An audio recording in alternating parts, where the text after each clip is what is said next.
Oh, yeah, I photo. think that's a screen. Oh, it's recording. Okay, we're going. Okay. Okay, so let's talk about Thursday. All right, Thursday was our first pure teaching session. We were doing floor hockey, of course, and I was teaching first, and what I was doing was essentially 3v3. I think it was 4-on-4 actually. It was a 4v4 keep away with an end zone that they had to put it through. We were originally going to have it like a football end zone. We ended up making it more like a net, so they had something to drive to. And with each point, we made the net smaller to give the other team an advantage to get back to the game. So they got to start out with sticks, which was really nice. I think that was good to get it in their hands. I also went over a brief description of safety, general, just no high sticking, slashing, cross-checking, basic how to hold your stick as well. The game went pretty well, I think, though. I think everyone really enjoyed it, and it kind of gave them perspective on what to expect. They all noticed when we asked them that they're all clumping up, had their heads down, and that's kind of what we led into the next game with the beanbags to kind of get them to spread out a little bit more and make space for one another. Yeah, and then so like with the beanbags, all we wanted to do is like re-emphasize finding space, passing to your partners, making efficient passes, and getting into that open area, which I thought worked well. The beanbags was good because then we didn't have to worry about the skills involved with the hockey sticks, which then we brought back in for the last bit. Yeah, and then so the last game was just an attempt to show them what we were trying to work on, is creating space and sort of tell them how hopefully the third game compared to the first one, that they were creating space better, had their head up, and eventually working towards the second class. They can see why eventually we're going to have to work on a skill set too, with simple passing and stick handling and shooting and stuff like that. So the first class is really an introduction to ball hockey, and mostly our focus was on creating space. Yeah. So, but I think all in all, the class went well. Yeah. And it went well also because we were teaching PE students. Yes, it's a lot definitely. different than teaching students at Yeah. what we just did today. That So. helps a lot when they One of the all things work they talked about when we were debriefing was how we used a beanbag and how it was some good, some bad. Like, people were a bit upset how it didn't roll enough, but at the same time it almost kept the game going because it wouldn't go over our boundary line. It would slow down enough. Kind of like playing on grass and turf, it just didn't roll as much. So I think that was better to use that and then progress to the ball next time. Yeah, I agree. Okay, so let's talk about today. So we got there, and the teacher kind of forgot they were coming in. It was our first lesson today. Yeah, first lesson today at Arbutus. Arbutus. Grade 6, 7, 8, 9s.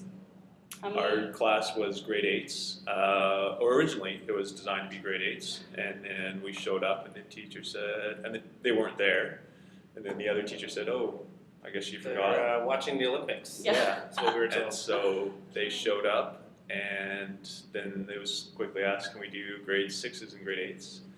And we weren't going to say no with a bunch of grade 6s looking at us, so the class went from probably 20 to 35 or 40, Yeah, but close to 40. yeah, I think it worked out. We used the same outline as Yeah. what we did on Thursday, so I thought that went smooth, but They made some slight modifications on the fly, though. Yeah, lots of modifications. Also, we found out that class, instead of being 30 minutes, was almost an hour long. So, yeah, we definitely Yeah. drew out some activities, Yeah. had teams switching over, had some dividing up activities that took a while, which was fine, and Yeah.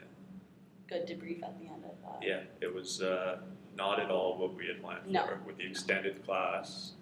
She said we could go an extra 10 minutes longer, so yeah, Just that so. added to it, which was fine, but it was, Also, none of the kids were changed, so that also took up time. Yeah. Usually, when I've been in that school before, like they took time to get changed and then get out on the field, but none of them were changed. A lot of them still even wore jeans today Yeah. too. So Yeah. And then, yeah, it didn't help that the teacher was like, well, it's only like a half day today, so the kids are all wired Yeah. and ready to go, so Yeah. it was really a perfect storm.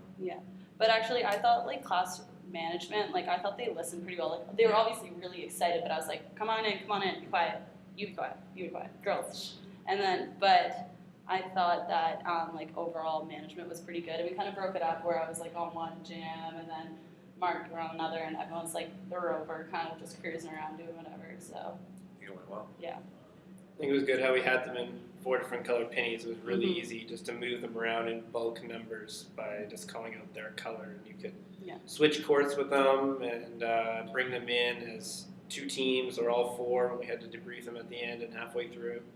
I thought that was really well done. I thought so too. And then what was I going to say about? Oh, I was going to say another challenge I thought that we faced was how poor the equipment was, and Yeah. how it wasn't suitable at all for 40 kids. Yeah. Like there were some kids that were going to have to use what was it, like field Sticks. hockey sticks and stuff. So that was a challenge I think that we faced. And I just think that there's major space confinements. I mean, it was Mhm. There was not a lot of room for all those people, No. especially with when you're using sticks. You need a Mhm. little bit extra space. despite our best attempts to divide them up for the There's- handball or sorry, the beanbag ball or whatever, it was still. Yeah, even if we wanted to limit the number of people that were on the floor, I don't think we would have had anywhere to put the players that No. weren't playing it. So we were kind of just forced to have everyone playing at once, and it made the game definitely sloppier. But I think they learned a valuable lesson of how when you have your head down and you're all clumped up like that, they realized when we went to the beanbag and did the keep away how much more space they Yeah. had. So if we could turn that into a game simulation, I think that would have been successful too. And I also think what was really good is last time we were teaching, Dr. Hopper was like, oh, you guys can freeze a game whenever you Yeah. want to like show where they're clumped up and where they can move to space. And then I actually use that a lot, and I would say freeze, and they listen. And I like adapted some things I've never done before, like when I say go, not till I say go. Like I've never really used that before, but at the same time, I've never really. You did a really good job. I taught saw grade sixes you before. stopped them and asked them, where's the support for this Yeah. player? And you saw everyone was ahead of the ball, and you got 2 of them to come back, so they had an outlet pass, Yeah. and they went from there, and I think they Just even kinda- scored on that play. Yeah, just working with it, I thought it was really good teaching experience though, because it is like a real life situation. Like you find out that you don't get the gym one day and that you're on the field. So I thought that was really good because we had all of a sudden like 20 extra kids that we didn't plan for, and the space was really small, and the teacher wasn't prepared, and they were age difference, size difference, like. Yeah, there were some really small players out there, Mhm. and I found it quite challenging to keep them engaged because some of them Yeah. were, And some kids they wore boots because it was snowing, and then they're in socks. Yeah, in PE class. yeah. Like I know. you're not really Shocking. ready for that. Maybe what we could do next time, hopefully if we do have the combined class again, then that's just going to be what it is. But maybe if we have time, we could get name tags written think out that's for a good them, idea. because that's what we did in this class, and I found that really helpful because I was like, you, Yeah. child, I'm not even going to bother remembering your name because there's 40 of you, and I will not see you again Yeah, until next That's a month. good idea. I tried asking a couple of them. I know, I but it's learned really some, tricky. but you couldn't go around to all of I them. know. Yeah. So I think name tags would definitely be good, and also name tags for ourselves Yeah. too. Yeah. So, yeah. Anything else? I think maybe there were some kids that might have been the grade 6s and not necessarily the grade 8s, but we could have done just the practice, like the 4 cones and moving into space, or just practicing Mhm. throwing the beanbag. Like, Just throwing and catching skills. Yeah. It, Some of them, it wasn't there. So maybe that's something we could work on, and then put the sticks, like Yeah. hockey sticks, into it and passing. But again, it was tough because kind of after they combined, I had no idea who was in grade 6 and who was in grade 8. Like, there's some taller grade 6 kids and some shorter Yeah. grade 8 kids. Just like with the passing and stuff, like at the end when we're like, all right, like obviously today's focus was getting out into open space. Like, what other sports can you think of where you get into open space? Like, I was actually really impressed by how well they're able to think. They're like, oh wait, not baseball. They're like lacrosse, like field Soccer, hockey, yeah. ice hockey. Field Like they hockey, listed football. so many sports. I was like, Yeah. wow, like these, like they know. Yeah. And I was thinking like their brains are working and they're like applying Yeah. it across the, which is exactly what the goal is. Yeah, and I was amazed that we had the one group where it was 5-on-4, the beanbag toss one, and there's one where there's an odd number. I'm like, hey, you guys just sub in every turnover? And I was shocked. Like, I didn't have to mention it again. Like, they were just doing it like instantly, and I don't know if it was all grade 6s, grade 8s, whatever, but I was pleasantly surprised at how attentive they were to that. They were really good at it. Yeah. It was nice. Okay, let's stop this because I'm afraid it isn't actually recording. We're done.